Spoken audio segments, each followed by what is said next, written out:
All right, here we are, chapter 13. You should have the packet. If you don't, I'll put it on Classroom so you can print it off. We're going to be talking about renewable energy. You have these two definitions already in your chapter 12 note packet, just going over them again.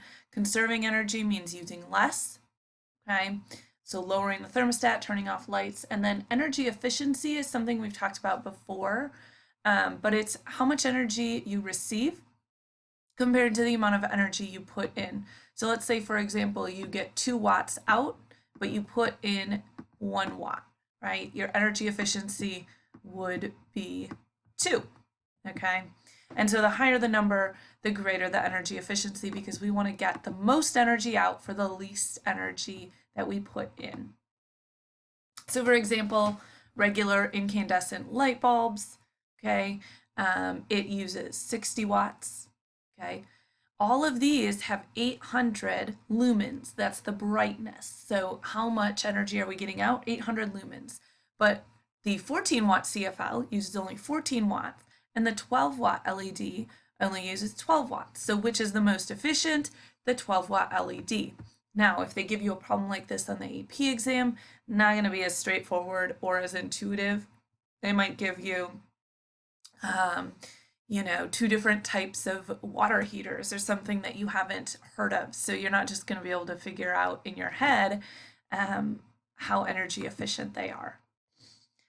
So conserving electricity, okay, what can you do? And here are a bunch of different ways that you can conserve electricity, okay? So check your windows, make sure your windows are sealed, right? Caulked so they're not letting in heat. Replace old appliances. Seasonal lighting, make sure everything is insulated so you don't have to continue to heat. I had an article about sustainable design, and I'm going to skip over that and I'll let you read through these. Just write down a couple of them that seem relevant to you. So when we're designing things sustainably, what do we want to do? We want to minimize the amount of energy that we are using. So we could install skylights so that we don't have to use as much electricity. We can make sure there's lots of insulation so that the heat in the wintertime doesn't get let out and the air conditioning in the summertime doesn't get let out.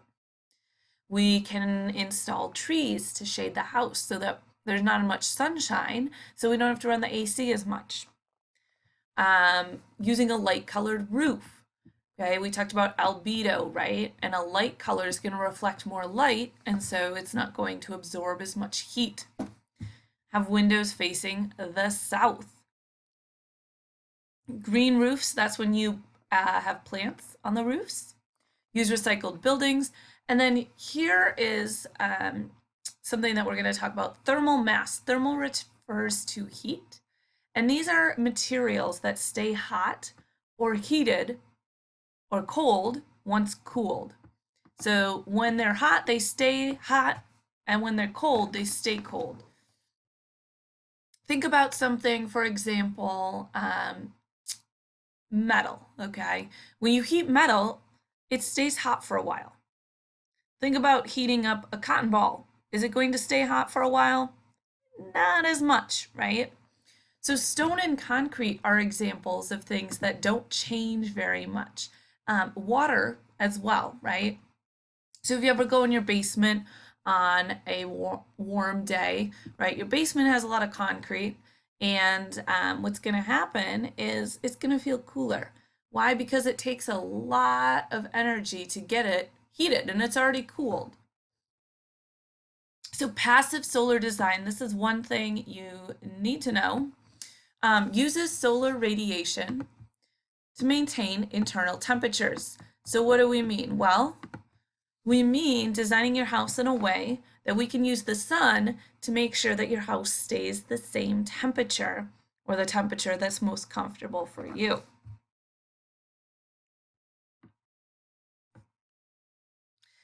So here's an example of sustainable housing features, right? So we see light colored roof, lots of insulation. We can use a clothesline, a rainwater tank, toilets that are energy efficient, lots of insulation, compact fluorescent light bulbs, shading the windows, wall insulation, north facing so that we can maximize shading in the summer and maximize sun in the winter. So these are all designs or all things you can do to make a more energy efficient home when you're designing one. And again, with passive solar design, we're looking at increasing the amount of natural light. Okay, we can build it facing the equator so that in the summertime when the sun is higher, right, we're going to get shade, but in the wintertime when it's lower, we're going to get sun. And again, this passive solar design is just designing your house in a way so that you have the optimal temperature, but you're not actually using energy to do so. Sure, you're using energy to build the house, but you're not using like a heater or you're not using a air conditioner. So remember, second law of thermodynamics says that whenever energy is converted from one form into another, some energy is lost as heat. You need to know the law of thermodynamics. Super, super important for the AP exam. Okay, so anytime we're converting energy from one form to another, some is lost as heat. And we can use that principle in order to help us design homes that are energy efficient. All right, so we're talking about resources, renewable resources, okay? So renewable, potentially renewable, are renewable resources that are renewable as long as we don't consume them too fast, okay? For example, wood. As long as we don't go around and cut down all of the forests all of the time, wood is renewable. We can plant more trees. Biofuel is stuff that comes from like ethanol, right? So corn. Well, sure, as long as we don't use it faster than we can produce it, it's renewable. Non-depletable or completely renewable resources are resources that cannot be depleted no matter how much we use them. Wind, never going to go away. Sunlight, never going to go away. Water, never going to go away. And then geothermal, heat in the ground, not going to go away as well.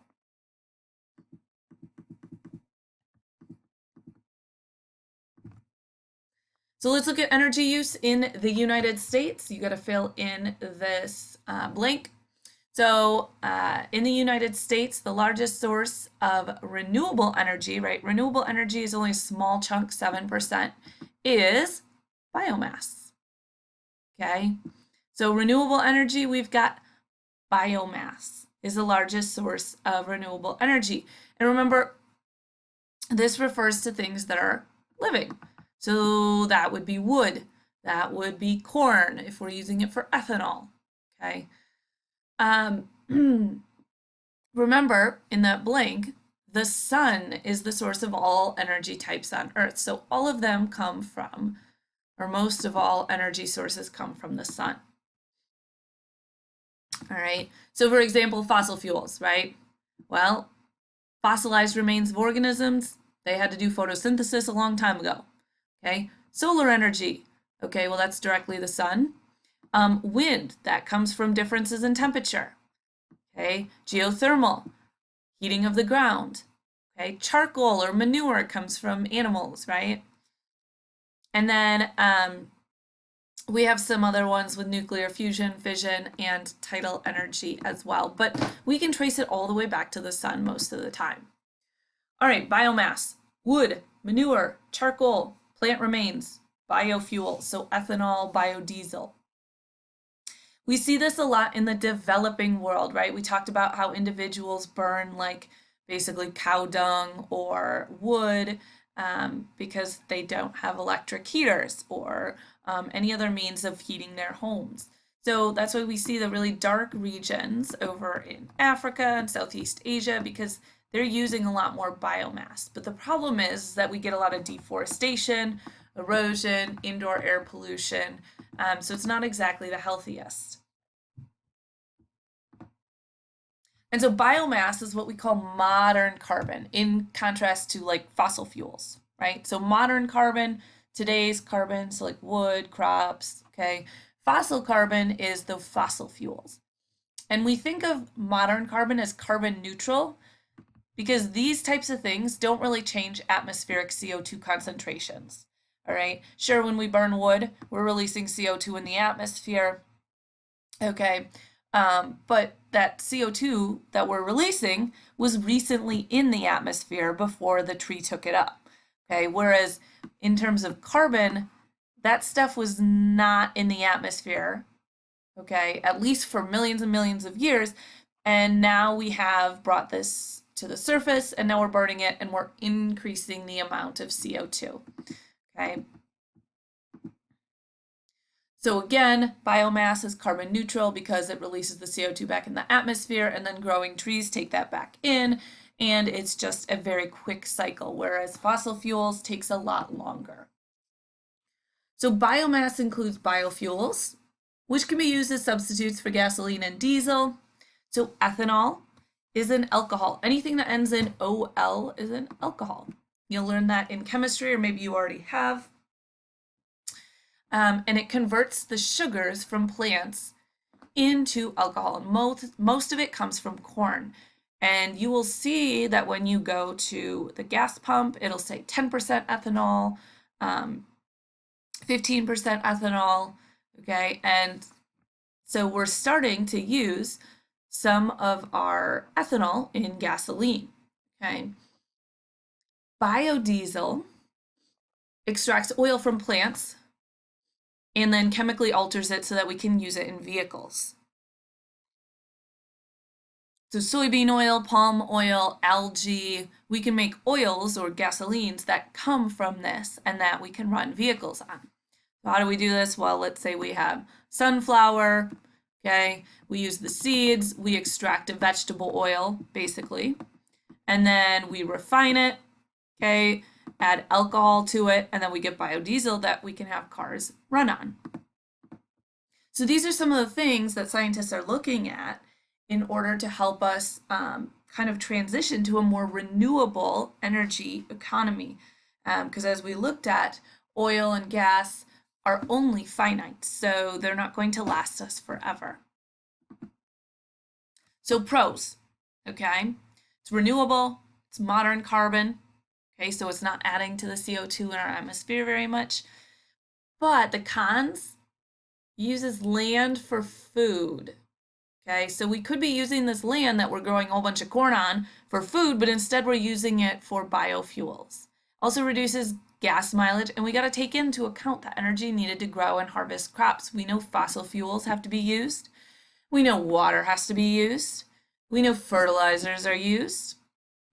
So if you look at this comic, right, it's showing ethanol saves oil and reduces pollution, but look at, they're adding the fertilizers, they've got to process it, they're adding pesticides, and so even though sometimes we think of ethanol as being a cleaner, more renewable option, there's still a lot of stuff that goes into it.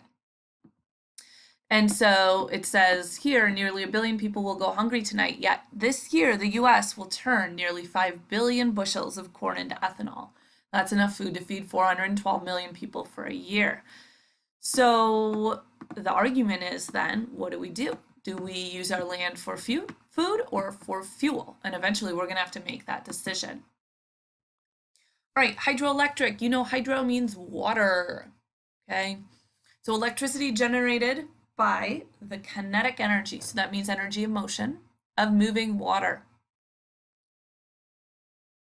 This is how a lot of dams generate electricity. So which country is the leading producer of hydroelectricity? It is China. Okay, you'll see also Brazil, Canada, US. And if you remember, what did we talk about with China? We talked about the Three Gorges Dam, right? And that's the world's largest dam. So it would make sense that they are the leading producer in electricity. When we talk about producing electricity, we have a couple different systems that we can use. Run of the river. I don't think this is super important for you to know for the AP exam, but basically it just has a river flow down. We have a little dam, okay, and then it just runs through here, runs through a channel and turns a turbine, and then goes back to the river.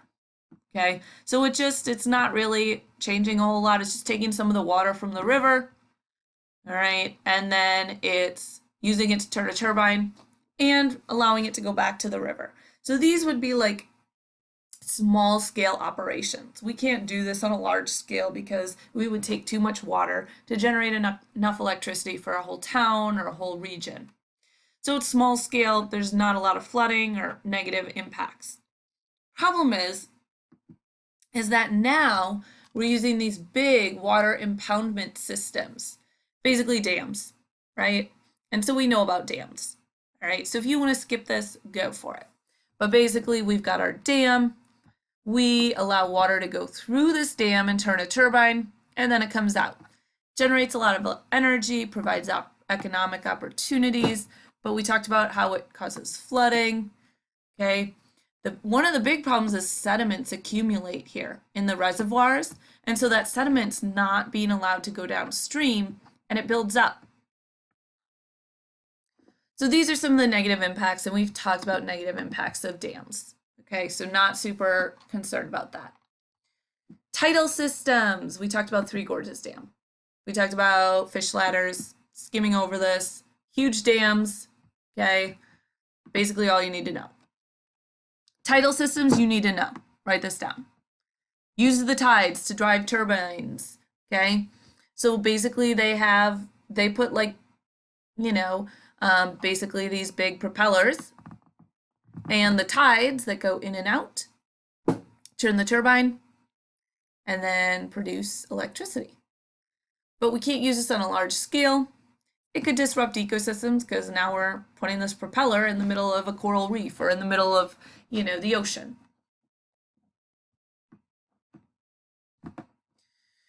All right, let's talk about solar, okay? So solar radiation varies, right? The amount of sunshine we get, you guys know that. We get less in the winter, more in the summer. So if we look at the areas that are best for solar panels, okay, they would be the darker regions. Why? Because they get the most consistent sunlight, okay? We know in the winter we get less sunlight because we're up in the northern latitudes, right? So we would be, we can still use solar panels. We're not getting the most solar energy though.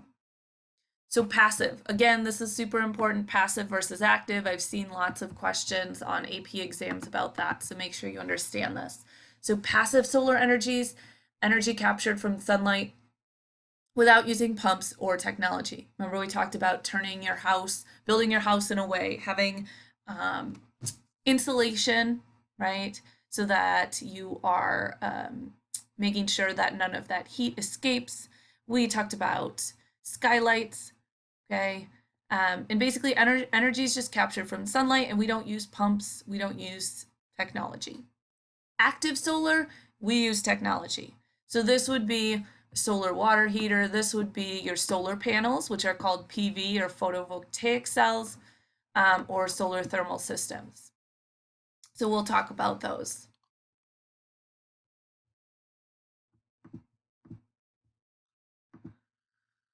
So again, passive, okay, we've got a vent to allow air escape. We've got it facing the equator so that it has specific sunlight at different times of the year. We've got a light colored roof. We've got heavy insulation.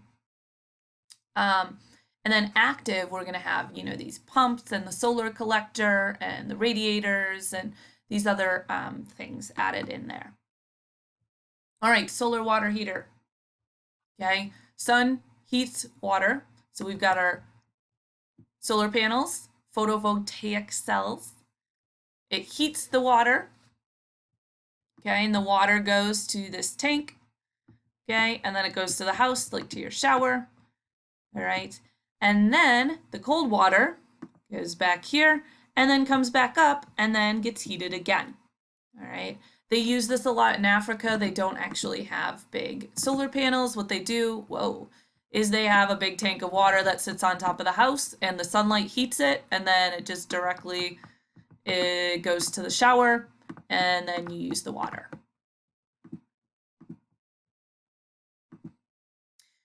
Photovoltaic solar cells, these are solar panels. What do? They emit electrons when exposed to sunlight.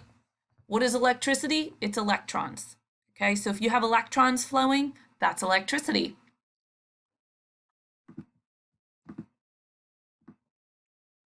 So I'm sure you could have a whole class on how these solar panels work. Do I know exactly how they work?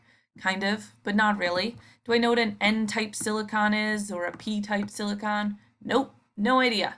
All right, here's what you need to know. Sunlight strikes it, okay? It causes electrons to be emitted, and those electrons basically are electricity that get captured and then can power different things inside of the house, okay? All right, last but not least, concentrating solar thermal systems, okay? Uses lenses or mirrors to focus sunlight into a small beam. Anyone ever used a magnifying glass, right? And like tried to burn the paper by concentrating sunlight? Does the same thing, okay? But we're using super high-tech stuff. So we're using all of these mirrors to focus it right here, okay? And so we're focusing all of the energy right here and then capturing it, right? And so obviously you have to have a lot of land to do this. This is a huge facility. They can do that out west or where there's not a lot of people. And obviously you can't generate electricity at night. So when we talk about active solar, pros, no pollution, okay? So that's a good thing. They're expensive though. And expensive to manufacture, expensive to install, although the prices are going down, right? Look at huge decrease, okay? And so now the average payback, it takes about 7.5 years after you install solar to be fully paid back, and then you can start saving money. Also really hard to dispose of. They require a lot of like toxic metals and energy to create. And what happens if it's cloudy? Sunlight might not always be available, right? So that's a problem as well. All right, who produces the most solar energy? Germany. Okay, we do produce some. Germany is the leader by far. And when I was in Germany, there were lots and lots of solar panels everywhere. All right, blah, blah, blah. We're not going to do that. Wind energy. Energy, you've seen wind turbines. This is all we're talking about, okay? You guys know what wind energy is. You know, don't even write this down. You know it. Just write down turbines, okay? So winds are created by unequal heating of Earth, right? We talked about warm air rises, cool air sinks, and it's the fastest growing source of electricity. You guys have all seen turbines like this in different areas. So you can fill in the blank there. Wind is the fastest growing source of electricity in the world. So how does it work? The wind blows, okay? It turns the blades, which spin a generator, which generate electricity. So same thing, only this time we're not using steam to turn a turbine to turn the generator. We're using wind to turn a turbine. So notice again, the United States is lagging. So what are some of the top countries? Denmark, Spain, Portugal have the most amount of wind. The US, well, we're down here, per usual.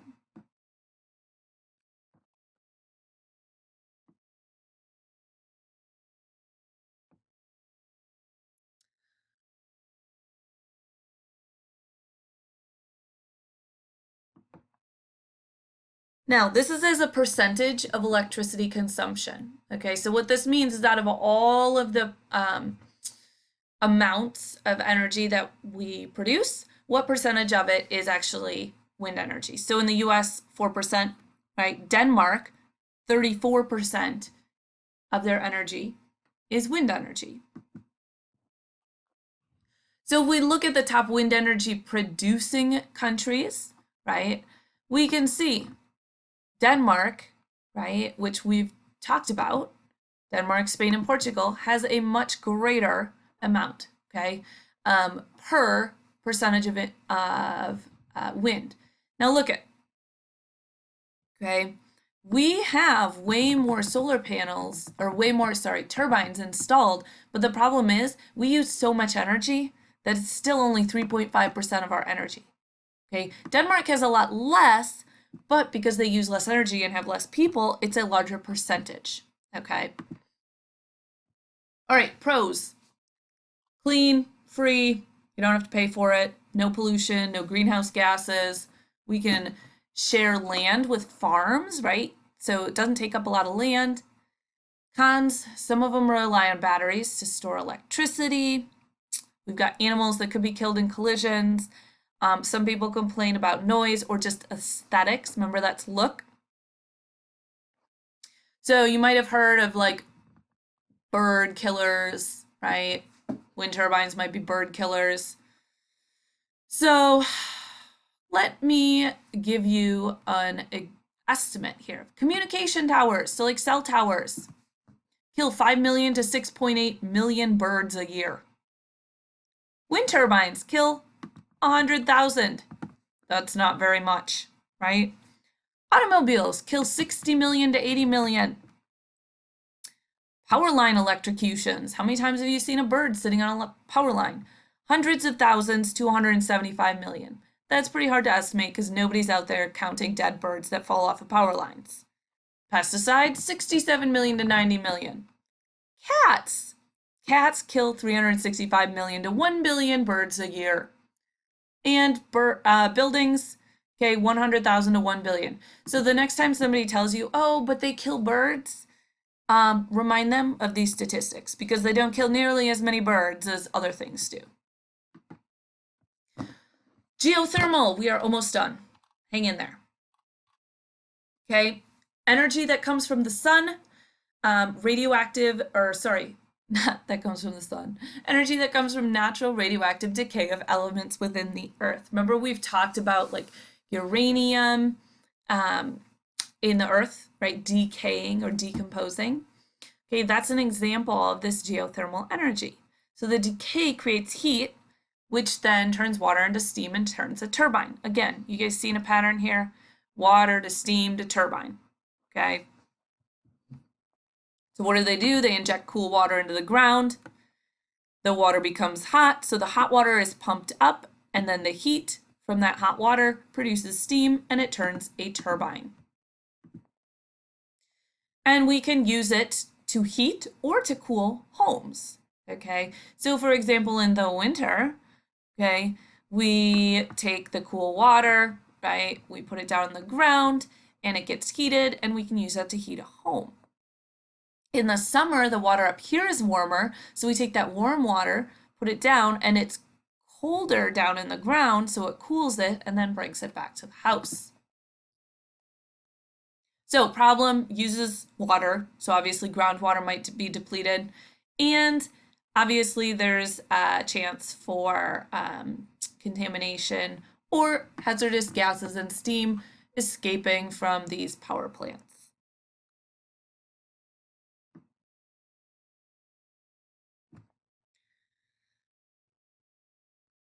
So we have something called a ground source heat pump.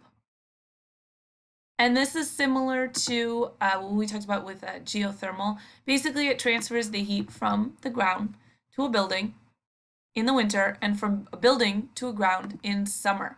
Okay, so that's kind of what we were talking about with this geothermal. Very, very similar. It's a ground source heat pump, and it can work either way. It can be used to cool the home or heat the home. Last but not least, I think that's our last slide. Yep. Hydrogen fuel cells convert hydrogen and oxygen into an electrical current. Does not produce any emissions. And it's similar to a battery. So batteries converting things into an electric current. But the cool thing here is that the reactants are never used up. You guys know how a battery ends up going dead? Well, the reactants are never used up. Okay, so we can use it over and over again. So if we use these in a car, what happens is that the energy that is being used to propel the car is actually recaptured when you brake, and then it's stored back in that battery. So we don't have to worry about the battery ever going dead, or the fuel cell. So we get hydrogen in, water comes out, the oxygen comes in, and it basically is used to turn a generator and produce electricity. So they're 80% efficient, which is great. Whereas like fossil fuel power plants are only 35 to 50%. But it's really energy intensive. I spelled that wrong, ignore that. And hydrogen gas is explosive, so it's hard to transport.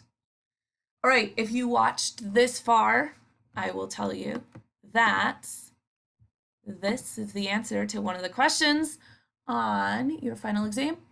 So just memorize that when we're talking about hydrogen fuel cells. I know I only said there's only 3 questions on this chapter that I counted. So thank you all for listening. Have a fabulous break, and I will see you when you get back.